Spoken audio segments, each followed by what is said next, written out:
What's going on, everyone? My name's Obi, and welcome back to the Courtside Financial podcast, the podcast where we talk about business and technology. Today, we're going to be talking about two stories in the EV world that have me kind of scratching my head. We're going to be talking about Onvo, NIO's sub brand, and then we're going to be talking about Tesla finally bringing full self-driving to China after keeping Tesla owners and customers waiting essentially forever.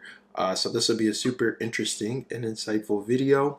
Without further ado, let's get right into it. Quick disclaimer for anyone who might be new to the channel though. Of course, I'm a NIO bull. I'm bullish on NIO, but today I'm taking off my fan hat and keeping things objective, because sometimes I guess you gotta call it like you see. So obviously we're just gonna be talking about Onvo at a high level. They released their L60, but let's go back to the strategy for Onvo. NIO created Onvo. The strategy here is to create a sub-brand, make it appeal more to the mass market so that you don't sully NIO, the name of NIO, the premium brand. The Onvo L60 starts at around 209,900 yuan, and of course, William Li, NIO CEO, was pretty quick to call out that it's $30,000 cheaper than the Tesla Model Y. But after doing some research, it appears that 42% of NIO owners are actually against this move. They're worried that it cheapens their expensive purchase, and then there's 17% of potential buyers who know that NIO and Onvo are connected. When Onvo first launched on social media, instead of people getting excited about an affordable NIO, the reaction was more about technical battery questions. Not exactly the hype that I think NIO had intended for with their marketing. And keeping it objective still here, the battery swapping stations are another can of worms. The Onvo L60 got about 15,000 orders in its first week. If every car battery swapped just twice a month, their 2,000 battery swap stations would be overloaded by 30%. Imagine those wait times. Let's talk money, because this is where things even get complicated as well. NIO's battery swapping stations cost about 3 million yuan each to build. To break even, each station needs to do about 60 swaps per day. They're currently doing 43. If Onvo hit their target of 100,000 cars per year, they would need 800 new swap stations. That's a 2.4 billion yuan investment, or around 76% of NIO's net loss last year. So if you view things objectively, if you understand why I'm playing devil's advocate, I'll just say that you can understand why some people in the market have not really reacted positively to the news of Onvo dropping. Digging into the financials a little bit more, there's also the battery as a service program, which I'm bullish on, but again, I'm playing devil's advocate. I have to show both sides. When customers save around 70,000 yuan by leasing those batteries, the batteries become NIO's problem on their balance sheet. We're talking about an 8.5 billion yuan asset burden for over 100,000 cars, plus about 480 million yuan in depreciation. That's a lot of batteries just sitting on the books. But the social drama is almost as interesting as the business side. There's a real identity crisis happening with NIO. One guy who owns an ES8 posted a video of an Onvo test drive and wrote, "Will our NIO club be full of rideshare drivers soon?" That post got over 2,000 likes. It's like when your favorite indie band suddenly goes mainstream. This isn't just online drama, it affects real operations. NIO's 134 service centers would suddenly need to handle 150,000 more cars, pushing each service center from handling around 1,120 vehicles to over 2,000. The industry standard says that anything over 800 is too much. And there's a little bit of customer confusion going on here as well. Onvo's trying to attract Tesla Model Y shoppers, customers making 250,000 yuan to 400,000 yuan, and BYD Song Plus customers making 150,000 yuan to 200,000 yuan. One group expects a premium service, and the other group expects mostly value. It's going to be tough to make both of them happy. There's also distribution challenges with Onvo. They want direct customer relationships, but they can't seem to make the numbers work. Of their first 60 Onvo stores, 23 of them were converted into NIO spaces, and 37 were from outside dealers. This mixed approach is obviously causing some headache. A dealer in East China spilled the tea. He said Onvo demands big 300 square meter showrooms but won't help pay rent. They force dealers to use the NIO app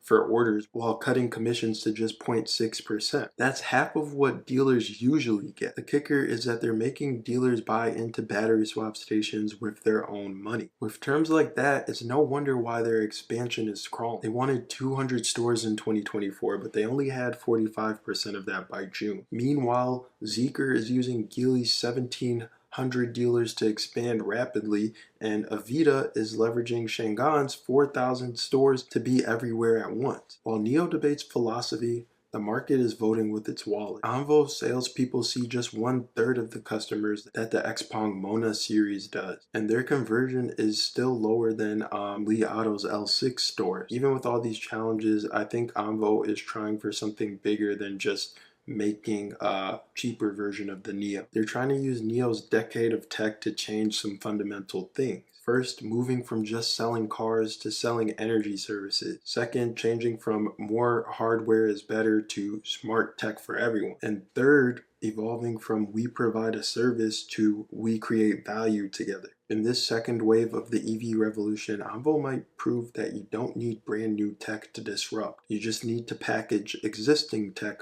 better. While Tesla slashes prices and old school automakers struggle to keep up, Onvo is trying to be NIO's cooler younger sibling by leveraging the already existing ecosystem. The winner might not be any single brand, but whoever creates the new playbook for the new industry. Now let's switch gears and check out Tesla's big move in China. On February 25th, Tesla China officially announced their full self-driving update. This lets Teslas navigate city streets, driving straight, turning, making U-turns, and changing lanes automatically. But here's the thing, Tesla customer service already clarified that this is only level 2 assisted driving, not the full self-driving experience that Americans are getting today. That's why they changed the name from FSD, fully autonomous driving, to FSD, intelligent assisted driving function. What they're rolling out is basically something that's just similar to what Huawei, Xiaopeng, and Li Auto already offer in China. After more than a year of will they, won't they,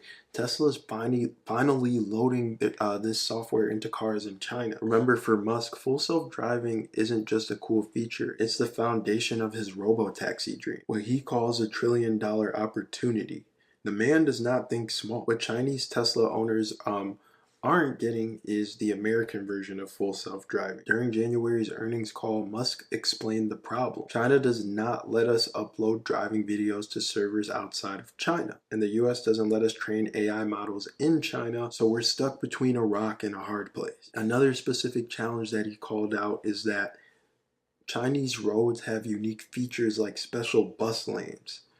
Tesla's been scraping Chinese street videos from the internet just to train their AI and to understand the local road rules. An engineer from a major Chinese EV manufacturer checked out Tesla's FSD in China and called it pretty average at the moment, though they admitted that with Tesla's tech prowess, they could improve it quite quickly. Chinese car manufacturers are rushing to see how Tesla performs on their home turf. For Tesla, it's probably obvious that this is just step one. But to get the smooth North American version of FSD over there in China, they've got to solve, or overcome, I should say, some major hurdles. Gathering enough local data, adapting their AI models, and making sure that they have sufficient computing power to sustain all of this. One industry insider put it, Tesla's FSD is here, but it's not really here yet. Tesla's been laying out the groundwork for years. Since opening their Shanghai factory in 2019, they've built a solid foundation in China, but their latest driving tech has remained off limits to Chinese customers, especially after